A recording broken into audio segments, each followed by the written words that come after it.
Hey, Mike, I heard our zoo is hiring full-time zookeepers. Weren't you always interested in that? Aren't you going to apply? Catherine, who worked with me at the zoo's front desk, asked me. After college, I joined a corporate company. I dealt with tyrannical bosses, co-workers who dumped work on me, unpaid overtime, low wages, and constant reprimands for not meeting targets. I got fed up and quit. I was unemployed for a while but knew I couldn't keep it up forever. While flipping through a job magazine, wondering what I wanted to do, I found a part-time job at the zoo.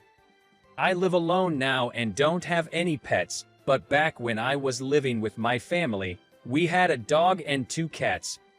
I never minded walking the dog every day or taking care of them. I even enjoyed it. That's why I thought working at the zoo wouldn't be a bad idea. But I ended up at the front desk, so I didn't get to interact with the animals directly. Still, I enjoyed to look around at the animals during my breaks.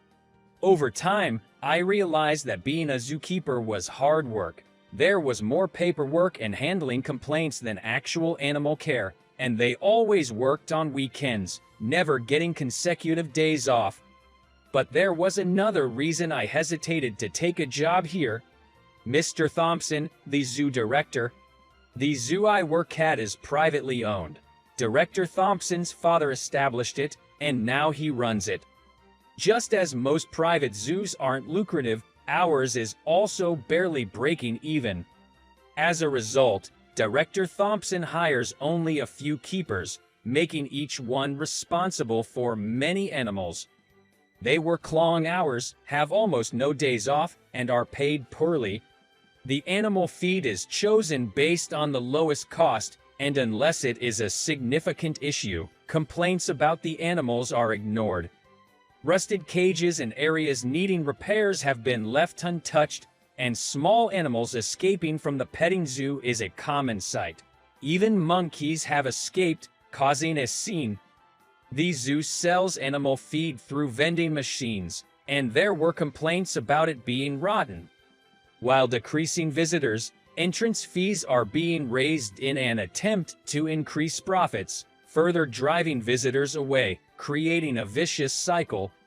Above all, Director Thompson has no passion for the zoo or the animals, and no desire to have visitors enjoy here zoo. It is clear that even if I became a full-time zookeeper, it would be a tough job. And I also wonder if I should continue my current part-time job.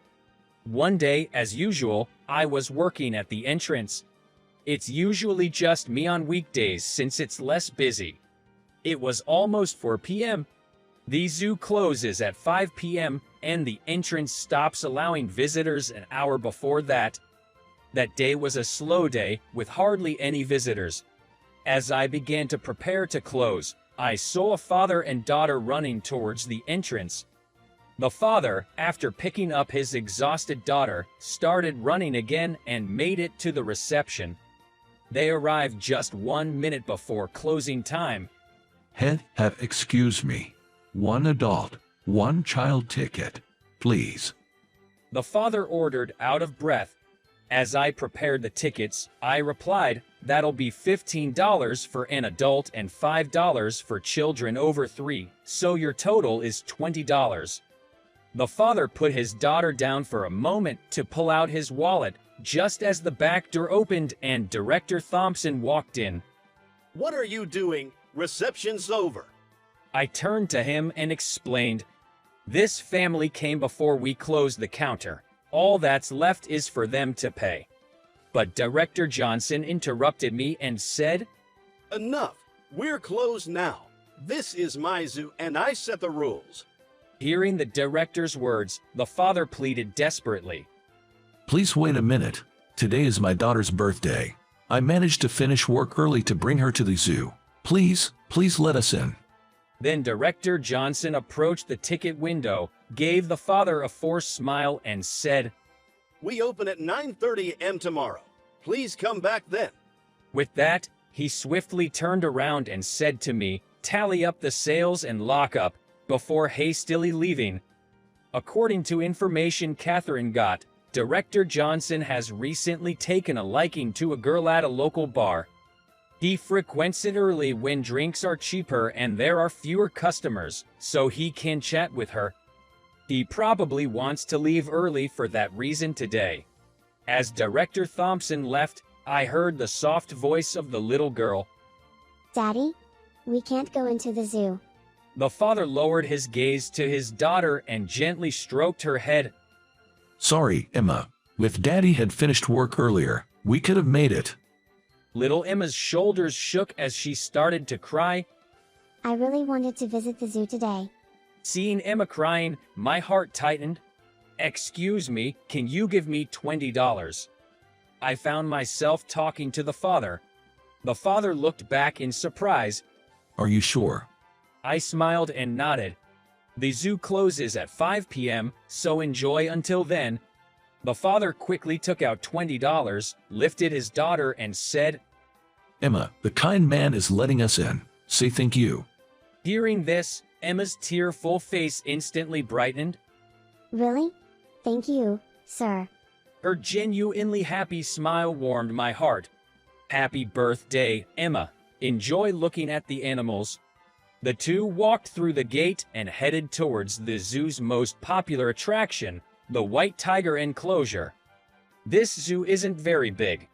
They'd probably see everything in an hour. I felt truly happy to have helped them have a memorable birthday experience. They enjoyed their time in the zoo until the very last minute. I love the red pandas and the penguins.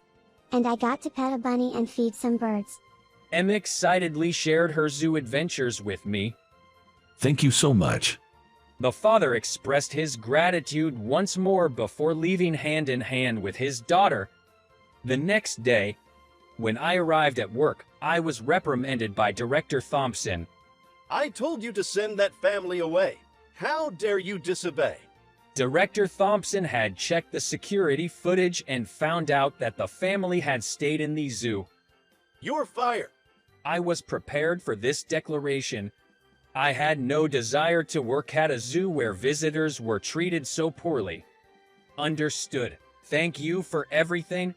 As I left, Catherine looked at me with a pained expression. I felt bad for leaving her behind, but there was nothing I could do.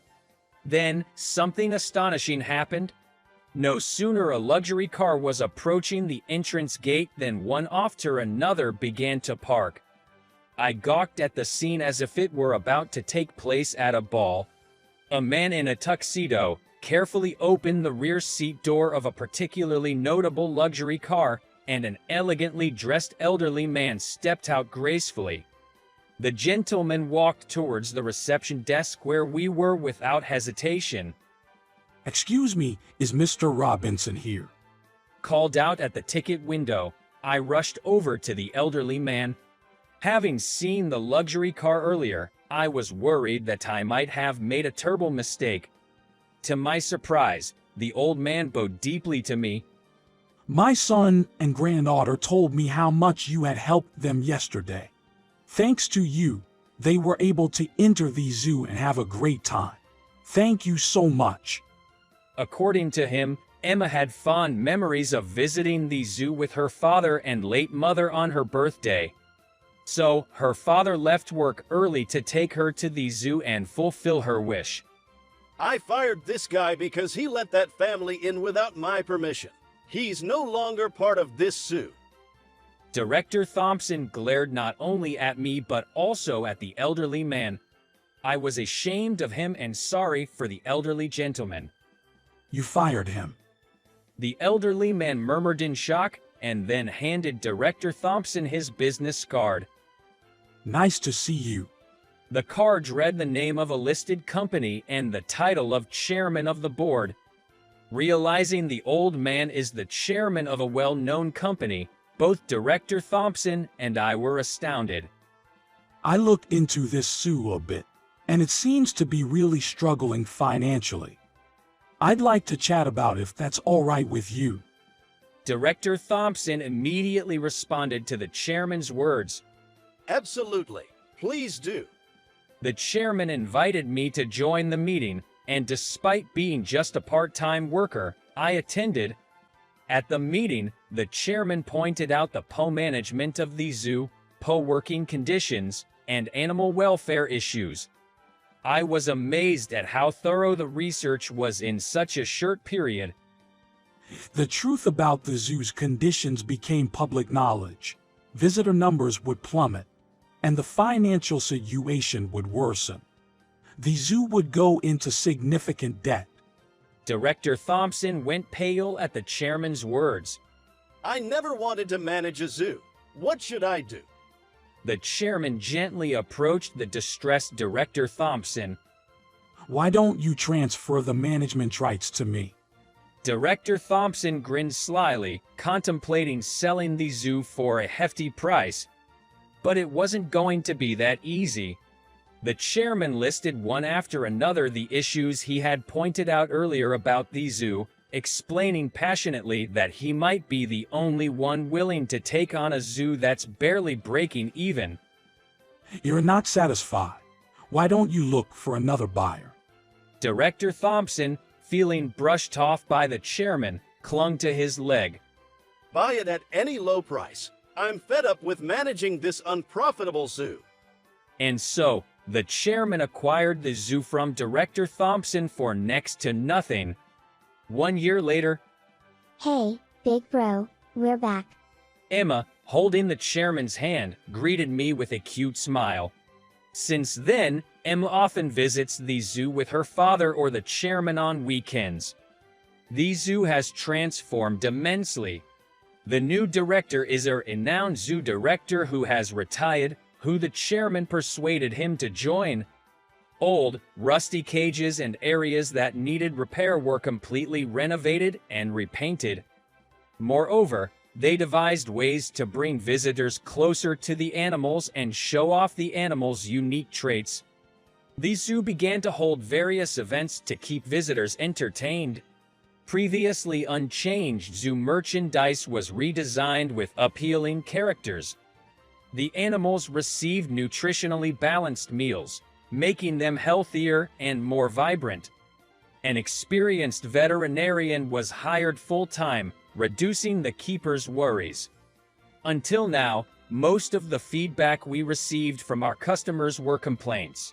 However, we've started to hear comments like it was fun and I want to come back, which has boosted our staff's motivation.